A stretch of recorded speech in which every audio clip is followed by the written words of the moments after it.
तो देखिए, मुख्यमंत्री नीतीश कुमार 24 की तैयारी में बिजी हैं, तो दूसरी तरफ बिहार में लॉ एंड ऑर्डर सवालों के घेरे में है। शहर शहर से सामने आ रही हत्या की वारदातें अपराधियों के बुलंद हौसलों की गवाही दे रही हैं। अगस्त में अपराधियों ने एक बार नहीं बल्कि कई बार कानून व्यवस्था को चुनौती देने का काम किया। तो देखिए, तस्वीरें भी आपको हम दिखा रहे हैं। 6 तस्वीरें। अररिया में 18 अगस्त को पत्रकार का मर्डर हुआ।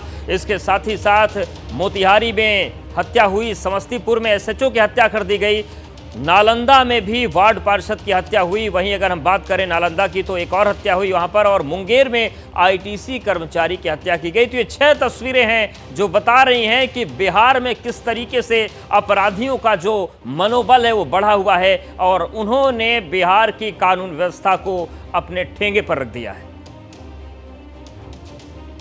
तो ज्यादा जानकारी देंगे पटना से प्रकाश कुमार इस वक्त हमारे साथ जुड़ गए हैं। प्रकाश, पत्रकार हत्याकांड में गिरफ्तारी को लेकर और क्या जानकारी आपके पास है? यह हत्या क्यों की गई, क्या सामने आ रहा है? देखिए, आपके चैनल एबीपी न्यूज़ ने ही सबसे पहले ये खबर उठाई थी और बताया था कि किस तरीके से सुबह सुबह एक पत्रकार की हत्या अररिया में कर दी जाती है। लेकिन इसके बाद धीरे धीरे खुलासा होता गया और ये सामने बात आई कि कैसे आपसी रंजिश का भी मामला सामने आया और जिसमें उसके भाई, जो भी पत्रकार हैं, उसके भाई की हत्या 2019 में हुई थी और उसके बाद से जो शख्स जेल से बाहर निकला था उसमें 6 लोगों को नामजद अभियुक्त बनाया गया था आरोपी को। उसमें से 4 लोगों की गिरफ्तारी हो चुकी है और 2 अभी भी फरार हैं। तो जाहिर है कि जो मामला चल रहा था कि कैसे घर में घुस करके गोली मार दी जाती है, इसको लेकर तमाम सवाल उठाए थे और एबीपी न्यूज़ ने ही सबसे पहले बताया था कि ये हत्या कैसे और क्यों हुई थी। अब जो है ये देखना होगा कि क्या होता है इस मामले में आगे, जब प्रेस कॉन्फ्रेंस करके एसपी खुलासा करेंगे। लेकिन दूसरा सवाल, जो सबसे अहम सवाल है कि पत्रकार की हत्या में जो पुलिस कर रही है वो सामने है, लेकिन समस्तीपुर में जो एक पुलिस वाले की हत्या हुई थी उसमें अब तक क्या हुआ?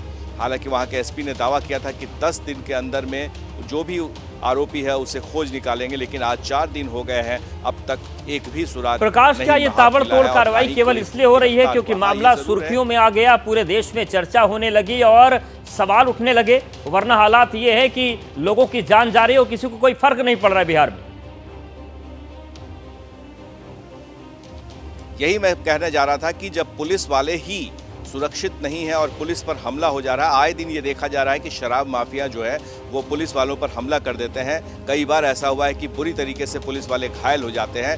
बावजूद इसके इनके जो हौसले हैं अपराधियों के वो बुलंद हैं और आए दिन आप सोच समझ सकते हैं कि कैसे समस्तीपुर में एक पुलिस वाले की हत्या कर दी जाती है और अब तक वो फरार है वो शख्स। हालांकि नालंदा, पटना, समस्तीपुर कई इलाकों में छापेमारी की जा रही है, 2 लोगों को हिरासत में लिया भी गया है, लेकिन अब तक पुलिस इसका खुलासा नहीं कर पा रही है। तो जाहिर है कि बड़ी चुनौती है बिहार में पुलिस के सामने। बिल्कुल प्रकाश, हमारे साथ आप बने रहिए। बेहद गंभीर मामला है और एक के बाद एक अपराध की घटनाएं जो हो रही हैं बिहार में, इसको लेकर नीतीश कुमार की पूरी व्यवस्था पर सवाल उठ रहा है। उनकी सरकार सवालों के घेरे में है। वहीं नीतीश कुमार सख्त कार्रवाई की बात कह रहे हैं। थानेदार की भी हत्या अपराधी गौ तस्कर कर रहे हैं।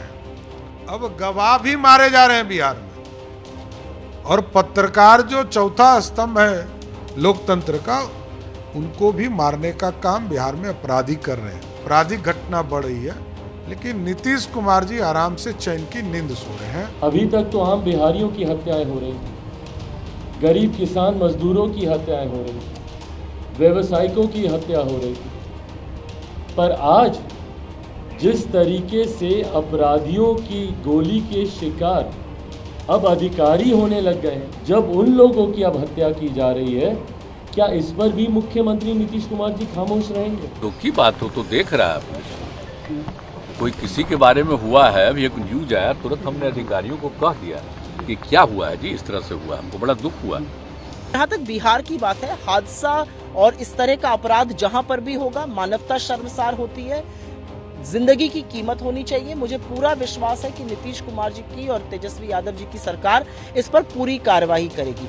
मेरा लेकिन ये जरूर बोलना है कि भाजपा हमलावर हो जाती है जब विपक्षी राज्यों में कुछ होता है। मणिपुर पर आपके मुंह से एक शब्द नहीं निकलता है। हमारे संवाददाता प्रकाश लगातार हमारे साथ जुड़े हुए हैं। प्रकाश, देखिए हमने अभी 6 तस्वीरें दिखाई थी 6 अगस्त से 18 अगस्त के बीच की। 12 दिनों के अंदर अलग अलग जगहों पर हत्या होती है। एक तरफ हम देख रहे हैं किस तरीके से लोकसभा चुनाव को लेकर नीतीश विपक्ष को एकजुट करने में लगे हैं, और दूसरी तरफ कानून व्यवस्था को लेकर अपने ही राज्य में सवालों के घेरे में है वो।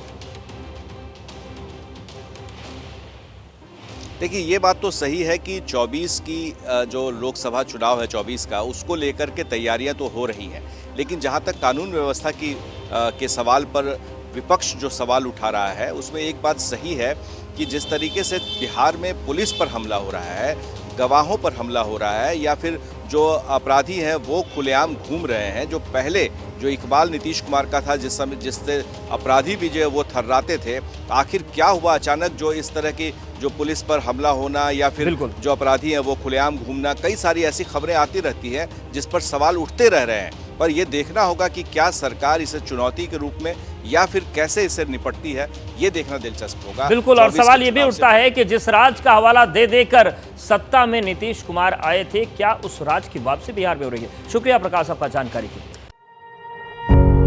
पत्रकारिता कोई इमोशन नहीं है, ना अपना कोई ज्ञान देना है और ना कोई विचार थोपना है। पत्रकारिता क्या है? पत्रकारिता का मतलब है सही जानकारी इकट्ठा करना और तथ्य बताना। पत्रकारिता आज जितने महत्वपूर्ण दौर में है, शायद पहले नहीं थी। इस दौर से निकलने के लिए सिर्फ सच दिखाने की जरूरत है, वो सच जो आपके हित को आगे रखे। इसलिए अब रात 9 बजे प्राइम टाइम नहीं होगा, ये आपका टाइम है। जगविंदर पटियाल के साथ देखिए पब्लिक इंटरेस्ट, सोमवार से शुक्रवार रात 9 बजे सिर्फ एबीपी न्यूज पर। एबीपी न्यूज आपको रखे आगे।